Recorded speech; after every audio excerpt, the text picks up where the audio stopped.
Olá, amigos do VRT Channel. Estamos aqui no programa Seu Espaço, comigo, Kátia Ferreira, arquiteta. Hoje estou recebendo Milena Delfim. Ela é advogada por formação e está transicionando a carreira para design de interiores. E tem muito a dizer para nós sobre os espaços e as relações contratuais no design de interiores. Tudo bem, Milena? Tudo bem, Kátia? Obrigada pelo convite. Muito feliz em estar aqui participando do programa Seu Espaço e a sua iniciativa é excelente, adorei. Obrigada, é sempre um prazer recebê-la. E nós vamos falar sobre aquilo que falamos em off, que é a questão dessa tua visão como advogada neste mundo do design de interiores que você está adentrando agora. Me conte como é essa tua visão diferenciada daquele profissional que só está focado no design, né? Pois é, Kátia, eu 30 anos de profissão, estou completando agora esse ano, me formei em 1996 e nos últimos 15 anos trabalhando num ramo bem nichado do direito, percebi que essa profissão talvez não esteja me representando mais da forma como me representava. E eu sempre tive vontade de adentrar nessa área, sempre tive muita vivência com obra, por família. Nossa casa sempre viveu recheada de livros e revistas de arte e decoração. Muito bom. A gente gosta muito desse universo. E aí, depois de tantos anos, eu tive uma mudança um pouco radical de trabalho, continuo advogando ainda, mas num ritmo um pouco mais, vamos dizer assim, flexível, né? Sim. E aí decidi ingressar com os estudos, né, numa escola aqui em São Paulo, renomada. Eu estou bem contente com isso. E acho que essa visão como advogada realmente tem muito a acrescentar numa futura transição de carreira. Eu acho perfeito, porque o que nós observamos nesse ramo de arquitetura, que eu também estou há bastante tempo, né, são essas relações entre os profissionais e o cliente final, que é o contratante. Entre o contratante, cliente, e entre o contratado, designer ou arquiteto. Me diga, como você vê essa questão do contratual, como isso, alguma dica de como você acha que isso deve ser conduzido para que depois a pessoa não tenha problemas futuramente nesse nicho de mercado? O cliente e o profissional, ambas as partes têm que estar atentos a iniciar, quando vão iniciar uma relação de parceria para fazer um projeto ou para acompanhamento de obras. Então, em primeiro lugar, o que deve ser respeitado, que deve ser observado, é que tipo de trabalho vai ser contratado. Se só um projeto ou se o projeto acompanhado do acompanhamento da obra, né? Da administração da obra, da gestão da obra. Então, se for só o projeto, vai ser contratada a parte só de como que vai ficar aquele ambiente. Então, o contrato, nesse aspecto, ele vai te ajudar e vai ajudar muito o seu cliente a entender de forma alinhada qual vai ser o estilo que vai ser adotado, quais vão ser os materiais que vão ser sugeridos, qual vai ser o layout. Então, tudo isso é muito importante para que depois ele consiga, só com aquele projeto, executar a obra. Então, seriam dois contratos diferentes. Exatamente, porque às vezes o cliente contratante, você que está pensando em fazer uma intervenção no seu espaço, contrata um projeto pensando que esse projeto já vai estar pronto ali. Na verdade, o projeto é a ideia, é o desenho disso, né? Sim, Kátia, inclusive, com o projeto, a gente pode introduzir ali as quatro premissas do design, que são cor, forma, iluminação e textura. Né? Então, introduzindo essas quatro fontes, né, do design de interiores, a gente consegue definir ali o estilo do projeto, o que vai ser utilizado, enfim, fazer um mood board, né, com o que vai ser utilizado para que depois ele possa ser executado em obra. Exatamente, porque, veja, você até traz amostras nessa fase de projeto, não é? Você traz Sim. amostras, você traz fotos de inspiração, você faz o bendito do 3D, que todos já ouviram falar, que na verdade é uma imagem que simula a sua obra pronta. Mas não necessariamente você está nesse contrato, nessa fase, já se comprometendo em executar.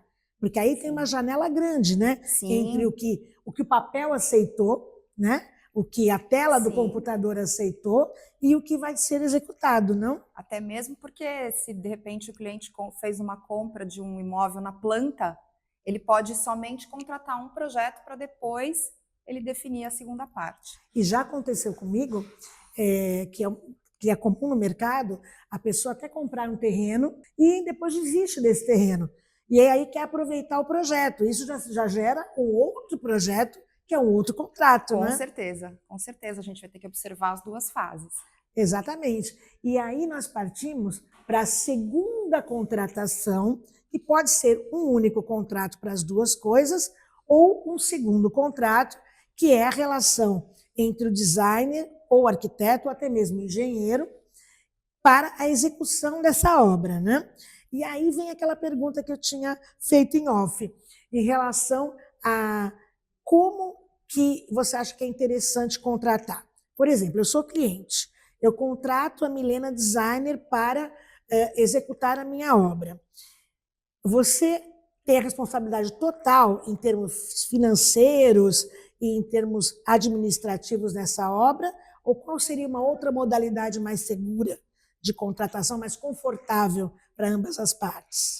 Eu entendo, Kátia, que no caso de uma contratação de um design de interiores, sim, ele vai ter que lidar com a responsabilidade dele perante toda a execução do trabalho. sim. E para protegê-lo e para proteger o cliente, é importante realmente que se faça um contrato e o design tenha a possibilidade de elaborar cláusulas, né?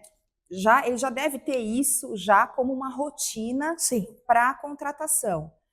Então, previsão de prazos, de responsabilidades, de orçamento. E assim, a relação tem que ser, o ideal é que seja um contrato de uma administração de obras, em que o profissional funciona como um intermediário entre os fornecedores. Certo. O cliente é que vai ser o contratante, então os contratos são feitos em nome do cliente contratante, os pagamentos são feitos pelo cliente.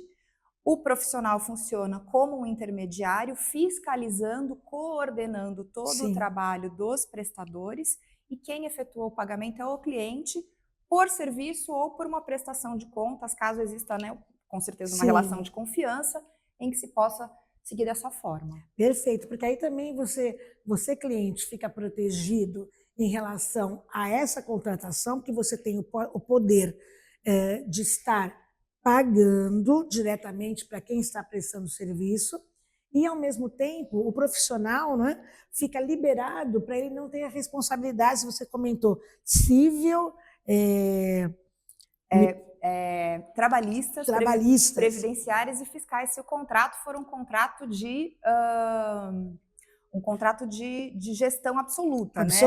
Então, exato. se for um contrato de administração, é diferente, porque aí ele funciona como um coordenador da obra. Exato. Diferentemente de um contrato de gestão global. Como se fosse um empreiteiro, Exatamente, né? Porque aí teria que ser uma contratação de uma empresa robusta, né, que tenha todo um jurídico, um contábil, um financeiro, um CNPJ adequado. Então, tudo isso é muito importante ser observado, porque aí sim tem que ter muito mais cautela. E o profissional também, né? Ele precisa também ter todo esse respaldo para não correr esses riscos trabalhistas, previdenciários e fiscais. Perfeito. Porque a gente percebe que o que acaba acontecendo? Você vai se entendendo muito bem enquanto profissional de design, enquanto profissional de projeto, enquanto está na fase do sonho. Sim. Né? Está na fase do sonho, vai tudo muito bem, você vai elaborando o seu espaço, tal. Só que existem muitas mudanças que acontecem no meio do No caminho. meio do caminho, com Por certeza. exemplo, você propôs um determinado piso, né? Aquele piso saiu de linha, por exemplo, ao longo do processo de aprovação do projeto até o início de uma obra. Ou então, esse piso ficou muito caro, fora do orçamento do cliente. Você muda. São né? adendos que vão sendo feitos aos Exato. contratos, né? São aditivos contratuais que podem ser feitos ao longo do caminho. Era essa a minha preocupação, se você tinha Isso. que anotar tudo. Sim, e até porque o cliente também acho que gosta de também ter uma autonomia para escolher, para negociar preço. Você não pode tirar isso do seu cliente, se assim for a vontade dele. É verdade. Então, porque eu vejo que muitas coisas mudam ao longo do percurso. E antes, no passado, eu ficava muito apreensiva enquanto profissional, porque eu achava que a pessoa estava mudando o que eu havia decidido, o que eu havia planejado. Hoje em dia já não, porque eu observo que não só o mercado ele vai caminhando, né, vai de uma forma muito mais rápida, com todo o aditivo da internet, agora da IA, né, da inteligência artificial. Então, isso é um dinamismo muito maior. Muito. Né? E aí, os contratos acompanham isso também, ou teriam que acompanhar a velocidade da mudança? É assim, nem tudo é possível às vezes, né, Kátia? Mas o ideal é que sim, porque as partes estando protegidas, não há discussões futuras, né? Sim. Então, o ideal é realmente sempre escrever, até em termos de decoração. Você vai numa loja com seu cliente, você escolhe um estofamento para um sofá, depois ele vem, muda de ideia. Não, mas está aqui, ó. Se você escolheu esse, o tecido já está cortado, o tecido já está aqui. Você vai querer pagar a diferença para fazer a troca? Então, assim, se tiver tudo isso escrito, é muito mais fácil. É verdade, mesmo porque fica uma memória. Quando você sonha o seu espaço, quando você elabora, ou tem um profissional elaborando junto com você, te auxiliando nisso, pode observar, você sempre fica na mente com a primeira ideia, que foi aquela ideia que casou com o seu sonho. Às vezes, essa ideia não é execuível por problemas de medida, ou de fornecedor disponível naquele momento, ou mesmo do custo, como nós falamos, mas a sua memória ficou lá atrás, naquilo que você aprovou. Então, é muito importante estar tudo escrito, né? Exato, porque às vezes as pessoas até esquecem, né? Esquecem do que pensaram antes, já mudaram de ideia, já viram outras coisas, já foram a Pinterest, né? Enfim. Então, nós tínhamos um hábito, eu falo no passado, tá, gente? Não vou dizer quantos anos no passado, mas enfim. No passado, nós tínhamos muito apoio de registrar as coisas por e-mail, né? Então, você ia no seu registro de e-mails que você mandou e você localizava as informações que haviam sido trocadas. Hoje em dia, com os grupos de WhatsApp, isso é um registro também para apoiar esses aditivos contratuais? Sim, hoje em dia o WhatsApp nos processos judiciais as telas de WhatsApp, né, das conversas estão sendo levadas para os processos judiciais como fonte de prova. Então, eventual discussão futura judicial, sim, o WhatsApp é um meio de prova. Não só na discussão judicial, né? Até mesmo para rememorar e formar o aditivo. O extrajudicial também. O extrajudicial também, não é? E assim, e você como designer, agora que você já está iniciando a fazer os seus projetos e tudo isso, você vai observando esses detalhes, vai tentando se apoiar com toda essa sua bagagem jurídica? Sim, com certeza. A gente precisa desse respaldo, né? Kátia, se eu não continuar mais a advogar, eu sei que eu vou advogar para mim para o resto da vida. Né? Verdade, então, verdade. Sou advogada, sempre serei advogada e isso ninguém me tira. Algumas pessoas comentavam que todas as profissões que a pessoa tem no universo deveriam ter também o direito, né? Para poder reger todas essas questões, até não só das leis, quanto também contábeis, né? Que ajuda muito essa visão do jurídico no contábil. Eu acho que o direito me trouxe até aqui também, né, Kátia? Nós nos conhecemos de Santos, acabamos nos Exato. encontrando num evento de Exato. relacionamento aqui em São Paulo, né? Que essa área traz muito isso pra gente também, e é por isso que eu tô aqui. São eventos de relacionamento e eventos também de conteúdo, não é? Sim. De aprimoramento. Muito. Porque eu acho que o profissional de... às vezes o pessoal falava assim, só médicos têm que estudar para a vida toda e tal. Não. Acho que todas as profissões são assim hoje, né? E por causa desse dinamismo que nós comentamos. Mas muito mais, eu acho, a questão do design. A questão do design em tudo, porque tudo que você vê ao seu redor, no espaço urbano, no espaço residencial, corporativo, comercial, tudo é design.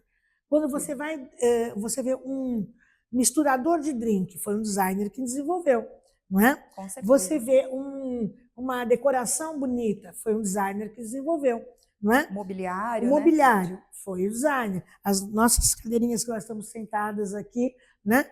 Tudo isso foi um designer que desenvolveu. Então, a questão que eu observo, até teve um cliente que foi uma coisa engraçada, que quando você faz um desenho, você pode fazer um croquis só, um primeiro rabisco, vamos dizer assim. Só que nesse rabisco, como é chamado, às vezes está todo o potencial da sua ideia. Com certeza, é o conceito que nasce, né? Exatamente. E alguns clientes falam, mas eu acho que esse rabisco não é nada para mim. Eu quero uma foto do meu ambiente, como vai ficar. A valorização das pessoas, né? Hoje em dia está um pouco diferente, né, Kátia? Vamos dizer assim, que se evoluiu para a inteligência artificial, mas eu acho que sempre tem que ser preservada a parte da identidade do profissional. Exato. Né? É o timbre da criação. Exatamente. Ali em cima, né? E a inteligência artificial, ao ler o desenho, vai levar isso em consideração. Se não for aquele desenho, ela não vai representar. Existiu o meu filho, que também é advogado, comentou um impasse, né, que ele cuida de arbitragem internacional, e um impasse que foi muito interessante. O Philip Stark, que é um design muito renomado internacionalmente, esteve no Brasil e conversando com alguns empresários, imaginem, fez um rabisco num guardanapo de um restaurante, certo? Sobre um grande empreendimento aqui na cidade de São Paulo. E fez aquele desenho, um empresário muito feliz de ter um desenho de Philip Stark, dobrou e colocou no bolso do paletó, certo? Anos depois, esse empresário chamou um arquiteto também renomado, muito importante aqui, chamado Edu Rocha, e falou, Edu, eu tive esta ideia. Tirou o guardanapo e falou, olha, eu tive esta ideia. E Edu desenvolveu a ideia do prédio, do edifício, a propósito desse croquis, em cima desse croquis. E desenvolveu, né? Anos depois, Philip Stark voltou ao Brasil e deu de cara com o prédio construído. Falou, esse desenho é meu. E aí começou o impasse. Sim. Aí vem aquela questão do direito autoral, né? Não é? Você acha que cabe num contrato de design de interiores, de arquitetura, você também contemplar a questão do direito autoral do profissional? Você pode fazer até o registro da sua marca, né, Kátia? Se você cria uma marca, você pode registrá-la. E se você quiser registrar um trabalho seu, você pode sim, para que aquilo não seja plagiado. Perfeito, interessante. E isso é registrado em algum órgão INPI, específico? Né? Olha, que interessante. No INPI. Muito bom, porque às vezes você tem uma ideia inicial e quando você vai para essa concretização da ideia, não é? Passa por esses desvios, né? Pode passar por esses desvios. Como um registro de um imóvel, por exemplo. Está lá gravado, né? Está lá gravado. Produz efeito perante terceiros, né? Essa frase, produz efeito perante terceiros. Essa frase é muito comum no direito. É muito comum no direito. E a gente vai carregando para a nossa vida. E quando você fala em mood board, né, que é essa questão do joguinho que se forma em termos de pequenas composições de piso, de cores, texturas, né? Iluminação, tudo que você vai usar naquele ambiente, né? Eu também tenho visto que algumas colegas têm feito patentes, têm feito registro, não só o registro fotográfico, mas o registro dos mood boards. Os mood boards que levam a própria marca daquele profissional. Exato, que levam a marca e que imprimem, né, a identidade daquele empreendimento. Porque às vezes pode ser um empreendimento gigante, um prédio de vários andares, enfim, ou às vezes pode ser um quarto de uma pessoa, uma residência. Eu falo que passa pelas mesmas etapas, tanto contratuais, não é? Com certeza. Tanto contratuais quanto as etapas de criação e de escolhas, né? Então, os desvios podem acontecer não independente da metragem quadrada do assunto que você vai projetar, exatamente. Não é? Você pode, inclusive, separar. Tem clientes que não vão contratar você para fazer todo o imóvel. Então, você pode fracionar o seu trabalho, né? Exato. E aí, eu penso da seguinte maneira: se eu for contratada para fazer só um ambiente, eu vou ter que observar tudo que tem existente para poder obedecer às características daquele contexto, né, existente. Exato. Porque você não vai colocar um quarto que parece uma praia num contexto totalmente urbano. Ou então, clássico, ou né? clássico, ou enfim, ou rústico, ou qualquer outro estilo que seja. Então, e essa questão da identidade, nesse ponto, fica uma coisa meio mitigada. Por quê?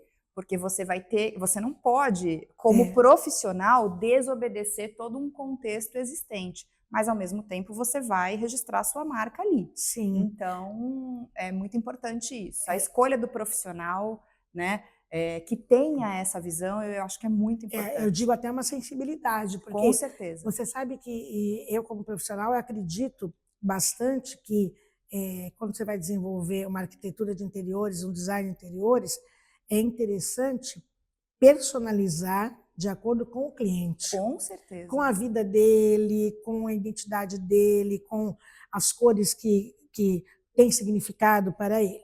Já existem profissionais que fazem diferente, que gostam, aí no Brasil todo, no mundo, você que está em outro país, que existem profissionais que já pensam ao contrário, pensam que é mais interessante você ter a sua própria assinatura.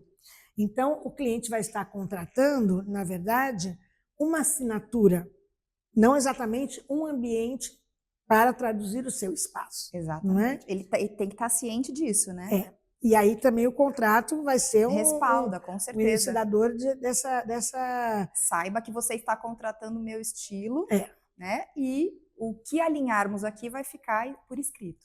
Então, você sabe que tem um grande profissional brasileiro, né, de arquitetura, que ele tinha um estilo muito peculiar, com animal print, estampas de onças, tigres e famoso zebras. Maximalismo. Total, maximalismo total. Aquela coisa, ambientes bem cheios e tal. E houve uma casa em Alphaville, que foi muito, muito comentado isso na época, acho que nos anos 90, final de anos 90 a 2000, que a pessoa, quando chegou na casa, contratou o profissional, sabendo que estava contratando um estilo determinado, contratualmente estava assim.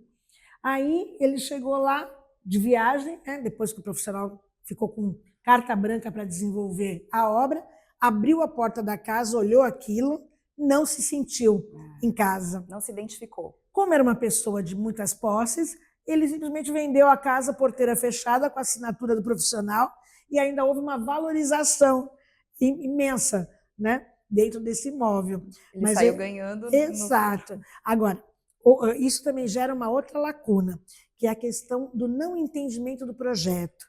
Sim.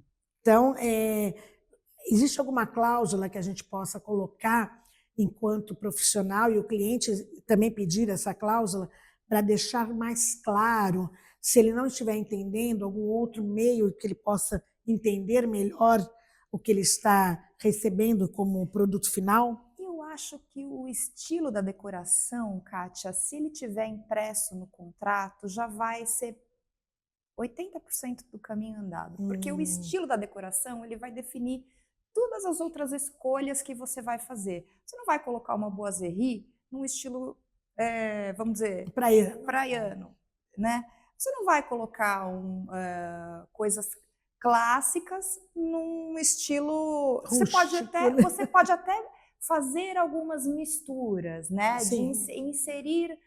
É muito mais fácil, a meu ver, inserir um estilo clássico dentro de um ambiente contemporâneo do que o inverso. Do que o inverso. No meu entendimento. Então, eu acho que, de repente, inserir uma cláusula no contrato, imprimindo, né, essa clareza, talvez. Essa clareza, essa vontade do cliente em ter na sua casa aquele determinado estilo do qual ele é adepto, do qual ele se identifica, eu acho que é a primeira coisa que tem que estar escrita no contrato.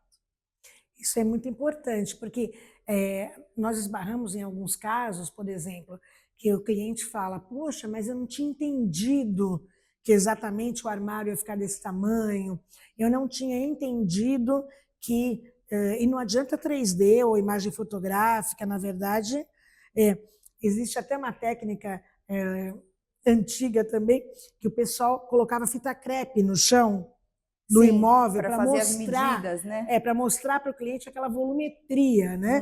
Para que ele se sentisse como se fosse seguro. Implanta, né? Implanta, né? Um desenho no chão para que conseguisse visualizar, vamos dizer assim, né? E para não cometer aqueles erros clássicos de você, o profissional fala, olha, cabe um sofá de 2 metros. Aí a pessoa vai à loja e encontra um de 3 metros. Fala, nossa, 1 metro só. Imagina. Não tem problema. Não pode. Hoje em dia, né, Kátia, com essa questão dos apartamentos mais reduzidos, mais reduzidos. As pessoas acham também, tem uma ideia também um pouco deturpada. O apartamento é muito pequeno, eu vou colocar, então não vou comprar móveis grandes, mas se você coloca numa parede um sofá, do tamanho daquela parede, ele vai valorizar o apartamento. Ao passo que se você colocar um sofá pequenininho, só porque você acha que você vai ganhar mais espaço, ele vai desvalorizar. Então tem toda uma questão profissional que às vezes o cliente, como leigo, não entende. E é por isso que é importante contratar o profissional para que o seu imóvel seja valorizado de fato. Exatamente. E ao contratar o profissional, também, além das cláusulas contratuais, a conversa, gente. Porque, veja, não há contrato que resista à interrupção do diálogo, Com não certeza. é? Porque você tem que dialogar muito com o seu profissional. Eu imagino que muitas vezes o profissional de arquitetura ou design é quase um terapeuta do espaço, do seu espaço, não é? Porque você vai ali, naquela questão da formulação do espaço, tem muitas questões do sonho, tem muitas questões dos anseios, as expectativas. As expectativas e até do relacionamento das pessoas que ali vivem, Sim, né? Com certeza. E tudo isso tem que ser estudado também, né? Você vai projetar uma sala, você vai colocar uma televisão na sala, você vai querer saber quantas pessoas que assistem a televisão, se tem cachorro, se tem criança, para você fazer daquele layout o melhor possível, né? Atender o seu cliente da melhor maneira possível. Você me lembrou de um detalhe importantíssimo para a gente finalizar aqui este nosso encontro maravilhoso, que é o briefing.